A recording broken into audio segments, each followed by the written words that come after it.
Welcome back everybody to Tarot Tuesday. Sorry this is being posted on Wednesday, I've had a very busy week.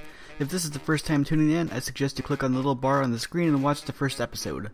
Last week, we took a look at the High Priestess and the Empress, but before we get into a discussion about these cards, here are some interesting facts about tarot. In the mid-15th century, tarot cards were originally used as playing cards, kind of like how we use ordinary modern-day playing cards to play solitaire.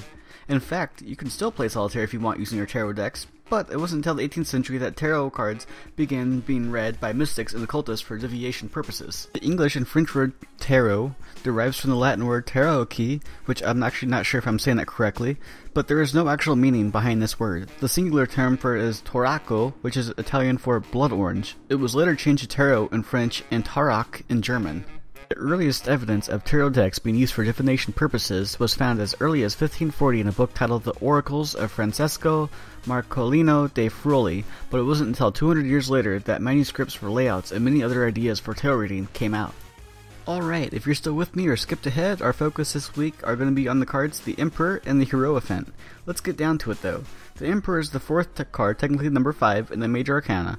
Let's take a close look at this card. He sits high upon what looks like a stone throne and has a powerful look to him. He holds a cross in one hand. However, after doing a little bit of research, I came to realize that this is not exactly a cross, but it is a ankh. The ankh is an ancient Egyptian symbol which represents the concept of life, and the Latin name for this is crux ansata, which means cross with the handle. The interesting thing about this is the fact that the Emperor does not represent life itself. The Emperor represents stability, power, protection, leadership, conviction, and reason. When reversed in reading, he shows ineffectiveness, obstruction, and immaturity. The Emperor teaches you to rely on reason and logic to tackle situations. Our next card is the Hierophant. I'm not quite too familiar with what is going on with this card in terms of what we see, and according to SalemTarot.com, he wears a crown and bears a scepter, which is a sign of his absolute authority. The two keys represent the path to him in the deity sense of speaking.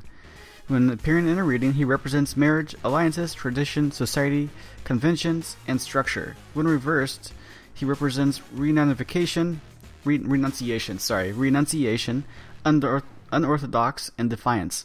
Strangely, this card is more career-oriented and symbolizes employment in a large corporation with strict requirements and expectations.